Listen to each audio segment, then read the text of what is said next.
భారతదేశం ఒక ఆధ్యాత్మిక గాథ. ప్రపంచం మొత్తం ఇంకా చీకటిలో ఉన్నప్పుడు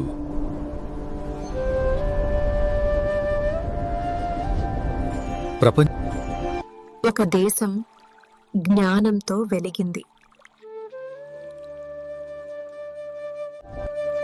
ఆ దేశం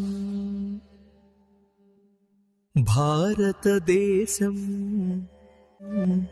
ఇది కేవలం ఒక దేశం కాదు,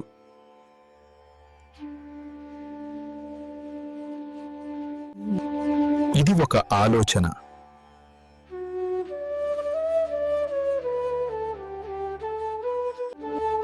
ఒక సంస్కృతి.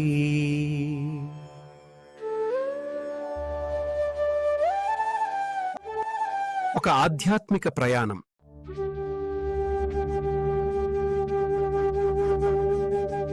వేల సంవత్సరాల క్రితం నుంచే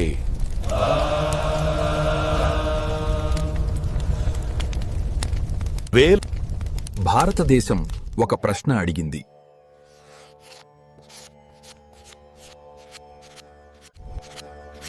మనిషి ఎవరు? జీవితమంటే ఏమిటి? సత్యం ఎక్కడ ఉంది? ఈ ప్రశ్నలకు సమాధానం కోసం పుట్టాయి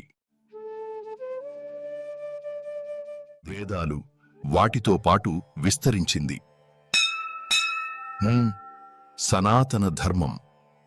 ఇక్కడే పుట్టింది బౌద్ధం.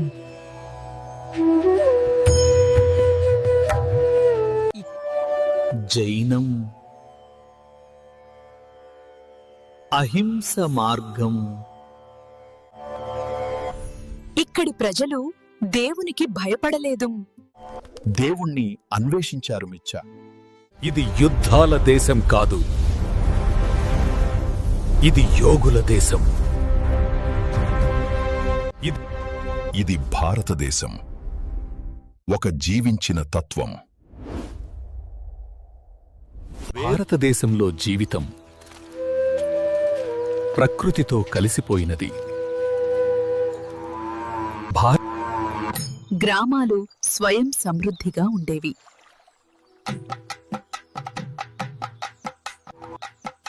వ్యాపారం దేశాల మధ్య జరుగుతూ ఉండేది.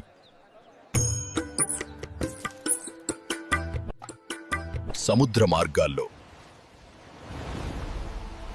అనేక దేశాలు భారతదేశంతో కలిశాయి. రోమ్ నుండి అరేబియా వరకు.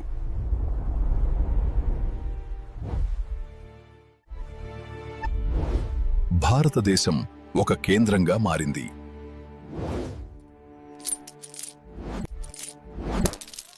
ప్రపంచం భారతదేశం వైపు చూసింది.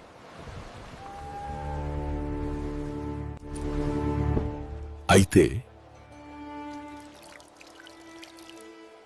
ఇది దేశం ఒకటే కాదు, ఇది కోట్ల ఆలోచనల సమాహారం.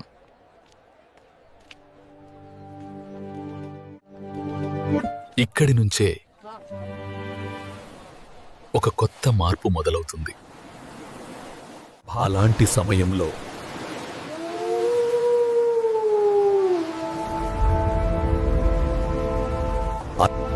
సముద్ర మార్గం మీదుగా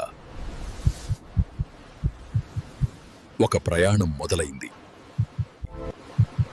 ఆ ప్రయాణం ఒక మనిషిని తీసుకువచ్చింది.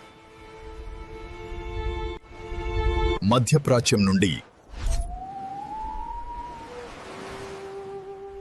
భారతదేశం వైపు క్రీస్తు శకం 52 కేరళ తీరంలో ఒక అడుగు పడింది. ఒక పేరు, సెయింట్ థామస్.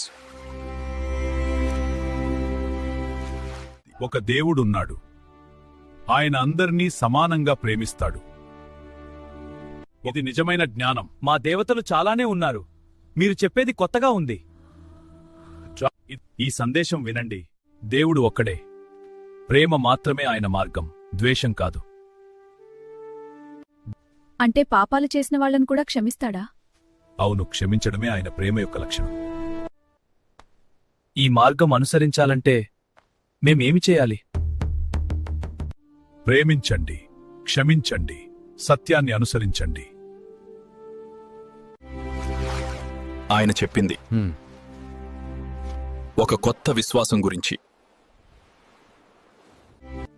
ఇది నిజమో కాదో తెలియదు, కాని ఆయన మాటల్లో శాంతి ఉంది. అవును, అది నిజమే. నూనె ప్రేమించండి, క్షమించండి. కొంతమందికి అది ఆశ్చర్యం, కొంతమందికి సందేహం. అయితే కొంతమంది ఆ మార్గాన్ని ఎంచుకున్నారు. ఈరోజు మీ కొత్త జీవితం ప్రారంభమవుతుంది. ఇది నిజంగా ఎలా జరిగింది? యాదృచ్ఛికమా లేక ప్రణాళిక? ఇది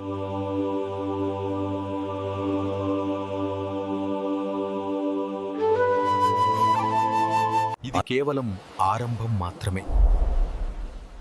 అసలు కథ ఇంకా మొదలు కాలేదు.